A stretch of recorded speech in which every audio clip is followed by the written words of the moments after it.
The importance of the River Nile in ancient Egypt, 3100 through 30 BC. The River Nile was life in ancient Egypt, providing a fundamental source of water and fertile silt, while simultaneously offering protection and spiritual strength. Ancient Egyptians monitored the Nile and regulated their daily and annual activities based on its waters. The Nile River, which extends for more than 4,100 miles northward through the African continent, is the world's longest river. The Nile River Delta, an area that extends for roughly 100 miles, served as a strategic port and hub of life in ancient Egypt.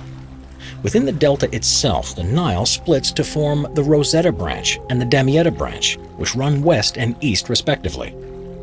From as early as 8,000 to 6,000 BC, people began permanently settling in the Nile Valley. The regularity of the Nile's floods often brought nutrient-rich silt to areas along the river's banks, a valuable resource farmers used to grow grains like wheat and barley. This dynamic made Egypt one of the most fertile regions in the ancient world. By roughly 3500 BC, Egyptians began tracking the Nile using nilometers. Initially, nilometers were read on columns placed in the river to mark water levels, and priests would keep records.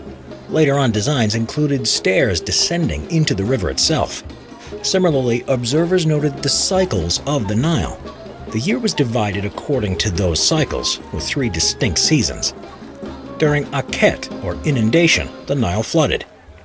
Following this first season, the Peret, or growing season, then took place as the land emerged from the flood. Once the crops were ready, the Egyptians harvested during Shemu, the 3rd season in the ancient Egyptian calendar, when the water was short and the crops were harvested. Farming techniques in ancient Egypt involved manual labor, with the use of some draft animals to plow the land. Wheat was separated by winnowing, using a wooden scoop which was thrown in the air so the chaff was blown away, leaving the heavy seeds in the ground. Grain was used to make bread, porridge, and beer, all foodstuffs fundamental to sustaining life. Farmers also grew cotton, beans, flax, and papyrus. Egyptians began to irrigate with the waters from the Nile, extending the amount of land that could be used for agricultural production. By 3100 BC, canals and dams emerged to channel water throughout the valley. The development of shadoufs, a system of ropes, beams, and buckets to retrieve water from the Nile, allowed people to move water from one channel to another, or to transport water to fields further out.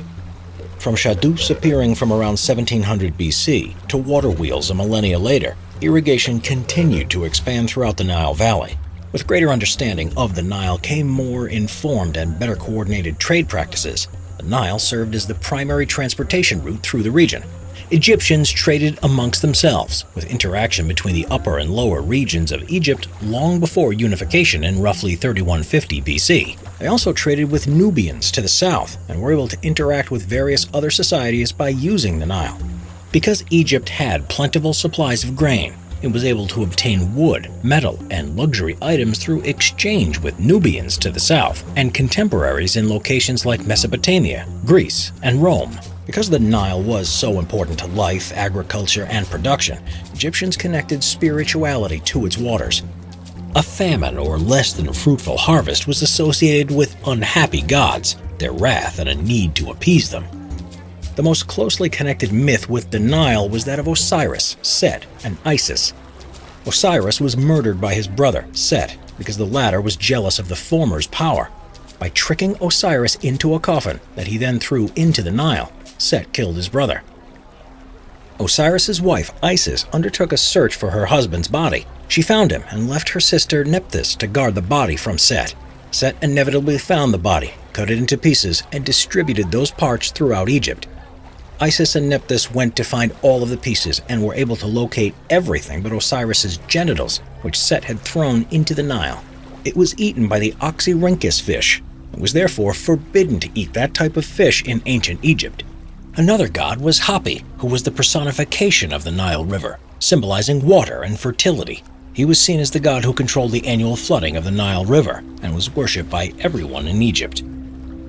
Because the pharaohs were seen as gods in mortal form, they were also tied closely to the activities of the Nile. It is said that when the pharaoh Djoser experienced a famine during his reign, he was visited by the god Khnum in a dream.